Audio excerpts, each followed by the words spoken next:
Good morning, Malcolm Nance. Good morning, Stephanie. How are you? I'm just fine, my friend. Um, All right. that is just happened to be breaking as we were playing Oh, Don Jr. talking about how he's not worried about going to prison, not worried about anything. no, is it? Series of suspicious money transfers followed the Trump Tower meeting, just being reported this morning. Malcolm, you've been saying this to us for how long? That this is a 2 RICO thing. years. This is going to be right. All the stuff we see in active measures that was already in your book, right? Yeah. Yep. Yeah, well on to 2 years now, as a matter of fact. What is it? In about a few days will be the publication date, 2 years, 710 days since we started this and talking about these very things. So tell me about the money transfers. Well, thanks for asking. The June 2016 meeting at Trump Tower, secret documents reviewed by BuzzFeed revealed previously undisclosed aspect of the meeting, a complex web of financial transactions among some of the planners and participants who moved money from Russia and Switzerland to the British Virgin Islands, Bangkok, and a small office park in New Jersey. Um, it's this is like I say, it is amazing. I was saying, Malcolm, I just watched Active Measures this weekend, and if you have, I mean, for those of us that have read, the plot to hack America before the election, have read the plot to hack democracy that you've written after. This is not really surprising, and yet there is just so much. There. It seems to me like an overwhelming body of evidence at this point. Well, there is an overwhelming body of evidence. And the best part about this story, and this is why I always come on this show and tell people who are getting down and worried and frustrated that we barely have started this. This is the tip of the iceberg. It's going to be schadenfreudeliciousness every Hmm. day once the Mueller investigation gets out there, or if they try to stop the Mueller investigation. I mean, just look at what Bob Woodward has. Yeah. That stuff, that's not sworn testimony. Imagine what it's going to be like when sworn testimony of people who went before the Mueller grand jury and had to swear that this is what Donald Trump did, this is what how he behaved, this is what how he acted, and this is what led to his state of mind that led him to cooperate with Russia to stop the Mueller probe. This thing is a RICO Act operation. I think we said that about 17 months. I think it was February 2017, somewhere around there, where I came out and said, hey, this is racketeering and corrupt organizations. Yeah, yeah. I mean, that's what I was saying is that, we're looking at the enormity of not just, how he got elected and what's happened since then, but, Mueller's going to get him for 3 decades of financial crimes, right? Of money laundering and all of this stuff. I come back to that story that actually happened.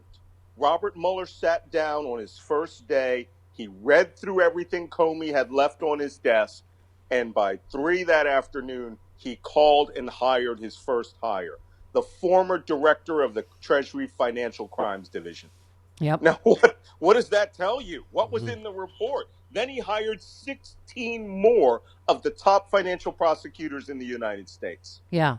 Well, This thing is money dirty because that's how you catch spies. You follow people who compromise themselves with money.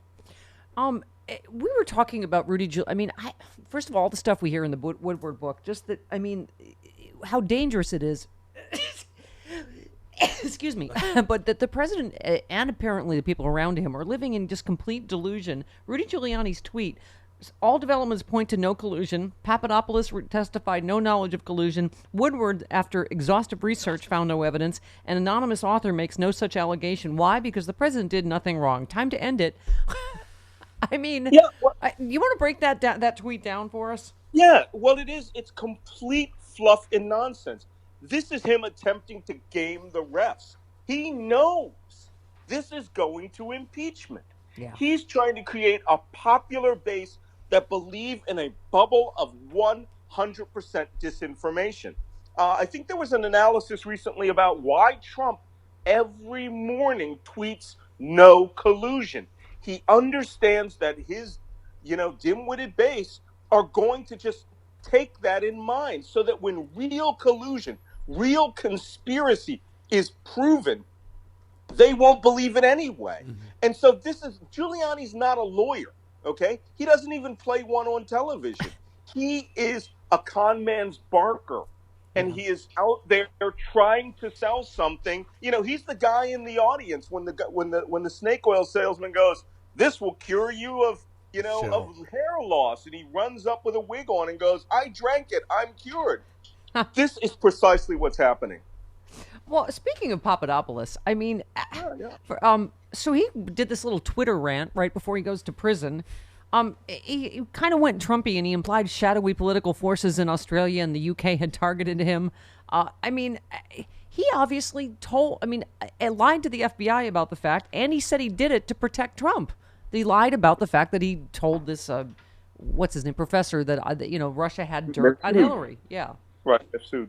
Yeah, Papadopoulos is fascinating. First off, run to your Twitter right now and check to see if he followed you, because he's now up on Twitter and he's following people, and he followed me the other day, which I found fascinating.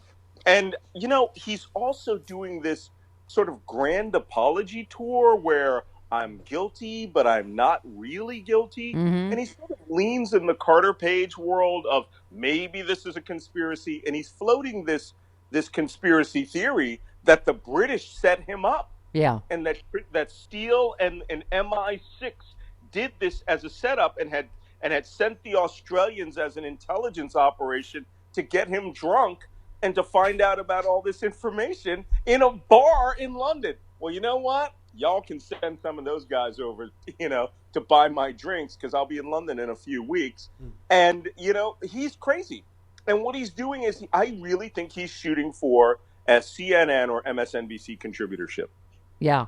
Yeah. And now, okay, so this latest thing, this What now? latest, Trump and GOP allies push disputed theory about leaks and the fired FBI agent. I mean, this is just, how many more of these exploding cigars are they going to try, right? Every damn one of them. Yeah, he tweeted, new Strzok page texts reveal media leak strategy. So terrible, nothing's being done at DOJ or FBI, but the world is watching and they get it completely. Strzok's attorney said the messages reflect an effort to stop media leaks, not promote them. That's what the texts were about. He said the president and his enablers are once again peddling unfounded conspiracy theories to mislead the American people. So here we go again, right? Absolutely. And this is all part of a media strategy. Again, it's about gaming the refs. They have nothing that is going to stop the true evidence that's coming out. And believe me, I mean, I know quite a bit about how the process works, but when we start getting into real intelligence, which will have to be declassified and scrubbed for Mueller's report, we're talking where these guys think that they're going after Strzok for leaking a media strategy. Wait till they find out that Strzok, who headed the counterintelligence division, the spy hunter division, had dozens of agents under him hunting down people who were Russian spies. You can get rid of Strzok, but you're not going to get rid of the effort of all of these people who hunted down Carter Page and Mifsud and Papadopoulos and maybe others in conspiracy with Moscow. And when that Right. stuff comes out, which will be backed up by real intelligence, now turned into evidence, it's almost laughable. It's like a little kid pointing and saying, Gremlins ate all the cookies out of the cookie jar, right? When we're Right. going to be coming up with infrared video of Yeah. of everything. They're done. They're done and done. Yeah. And of course, he started out the anniversary of 9/11 attacking, the DOJ, the FBI. I mean, I know you tweeted yesterday, you said it's the 9/11 anniversary. It's always a very, very bad day for me. So if y'all don't mind, I'm going to go offline on the subject till 11 a.m. when my wits come back to me. It happens every year. You tweeted 11 a.m. back to nominal mental health function. What's on TV? Oh, this fool. It's just hard to, right, from him landing and fist pumping to giving the thumbs up at the Flight 93 memorial. You're just like, no wonder this guy gets disinvited to funerals, right? Let's be honest, 9/11 is a hard day for me because, for those of you who don't know, I was across the river and literally watched an airplane fly into the Pentagon Although I have 9/11 truthers who tell me I couldn't possibly have seen that. Yeah. It's easy to see a 10-story column of fireball after you watched an airplane fly over, Navy Annex and into a building. And so it bugs me. And I worked the site there all day. I was there all day at the crash site doing first responding. And you know what? 8:30 in the morning, I get buggy. I get very funny. My wife will tell you. And 9/11 is just a hard day. It's been 17 years, but you snap right back to it. And I don't want to watch all the coverage and Yeah. all that stuff. But then by 11, I'm back to normal. Yeah. And then I turn on the TV and here's Trump fist pumping like this is a campaign rally. Right. This is the most sacred day of our modern history. 3,000 of our fellow Americans were mass murdered. And here's, the one that really gets me. It's Yep. not him fist pumping. It's him lying that he went to ground zero to help, Right. lying that he contributed. Yeah. He That he helped literally clear defrauded. rubble. I mean, it I just. lost my cape. He defrauded the government out of $150,000, supposedly for lost revenue. He should be shamed at every point, I know and so should all the exactly. rest of them. I mean, Malcolm, that's the thing. That's what 9/11 reminds me is how disgusting he has always been. I lived in New York at the time, Malcolm. I remember him calling into WOR radio and saying, "I have the tallest building in Manhattan now."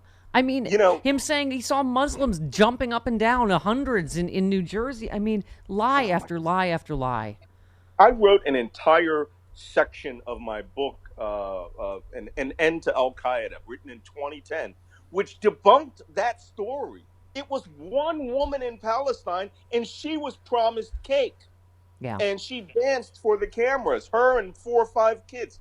That was it in the entirety of the world. There was a protest, there was a memorial in Tehran, Iran yesterday, a candlelight memorial, because many Iranian Americans were killed Yeah. in that. It Yeah. was the biggest disaster for a long time for the English, the French, the Swedes. I Yeah. mean, and this man is just a And disgusting, vile person who will defile the worst day in well, modern and American Malcolm, history. I thought of you yesterday too because of here you are, a lifelong intelligence professional, and he just has obviously, as you say, has been always disgusting in every way. But I remember him disparaging intelligence professionals because of Iraq. Oh, well, they were wrong about that. And my first thing came to my mind is no, they weren't wrong. The Bush They weren't. administration twisted and cherry picked and lied about the intelligence. And, for him he has always smeared intelligence professionals, right? I mean, it's just, and I'm sorry, but even 9/11, intelligence professionals warned the Bush administration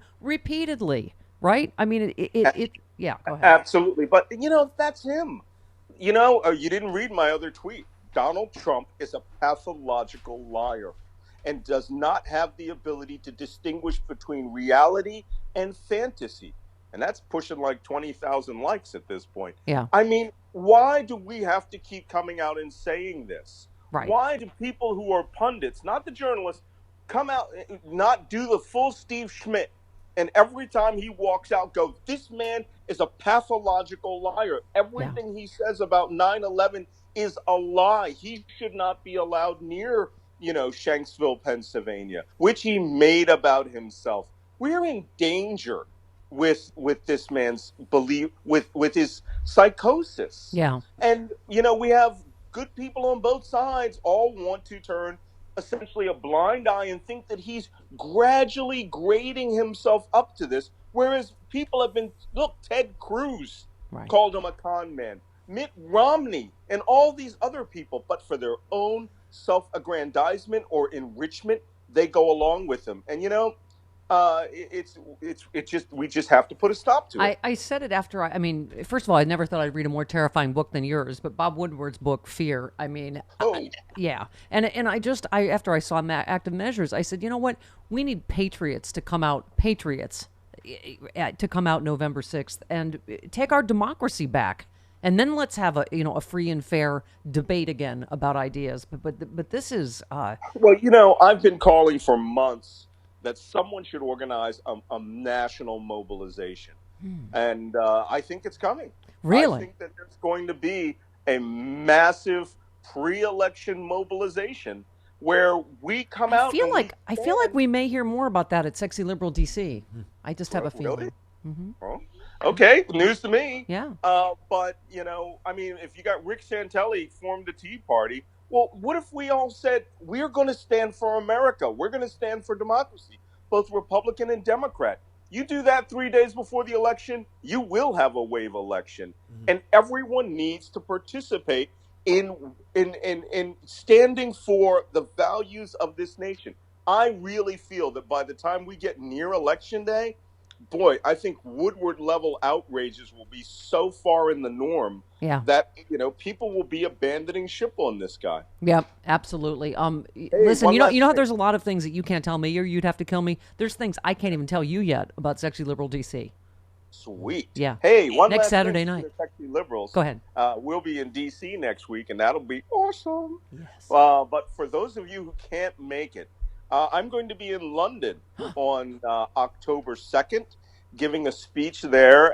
It's Drinks and Democracy in London. And if you go to the Malcolm Nance book tour, at Malcolm Nance book tour on Twitter, you can sign up for that. I think it's some cheap number, like £10 to get drunk with me. Fantastic. And it's sort of like a uncontrolled English version of your drunk drinking podcast. There you go. And happy hour. Happy hour. I have gotten drunk with you. Yes. So I recommend it. We're almost happy hour. It's England after all. Jolly good. That thing slowly. I did the whole how to get other spies drunk thing on you. I was not drunk at all at my happy hour. Y'all were drunk off your butt. Oh, you tricked me. Next day I'll be in Paris. So. All right. Love you, Malcolm. Talk to you next week. Love you too. Bye. All right. There he goes. Malcolm Nance. I couldn't find my pants after that happy hour. As I recall, Travis, he was very late, and so we were already very drunk by the time he got here. As I recall, I wasn't working here, so it's not my responsibility. He was doing some secret mission, something. You did that without me. I blame Sean.